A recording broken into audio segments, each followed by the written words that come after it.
In this week's Parshat, the Jewish people get instructions on how to build the Mishkan, which is a traveling tabernacle that went with the Jewish people in the desert for the 40 years that they were there. One of the famous questions that's asked is, why does H-Shem need a physical space in order to have his presence amongst the Jewish people? The Midrash in Shemot Rabbah 33:1 tells a story of a king who had an only daughter. And when he married her off, he begged his new son-in-law to please build me a little guest house in your home so I can visit my daughter. I'm going to miss her so much. So too, says H-Shem, I gave the Jewish people the Torah, and I'm going to miss it so much that I need a place in order to share space with it. But Rabbi Mordechai Gifter asks the question. That's a very interesting story, very nice, but how can you compare this king to H-Shem? H-Shem is nothing like that.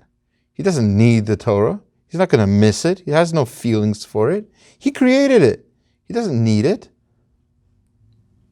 And what Chazal are telling us in this Midrash, he says, is that H-Shem is an intrinsic part of the Torah.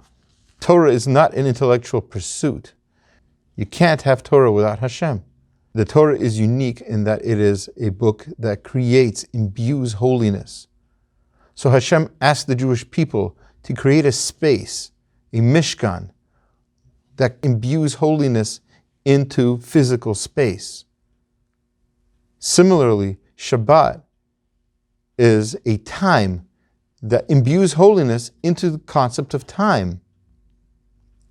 And as we prepare for Shabbat, and Chazal tell us that the person who prepares for Shabbat eats on Shabbat, what that means is we have the opportunity to make Shabbat a holy thing by preparing for it during the week. Set aside the books you want to learn on Shabbat. Make a chavruta with your spouse, with your children, with your friends, so that you're able to learn together and bring holiness into Shabbat and make Shabbat a special time. My bracha to you is that we all have a Shabbat that imbues into us and into our lives a holiness that prevails and keeps us strong and close to H-Shem for the rest of our lives. Shabbat Shalom.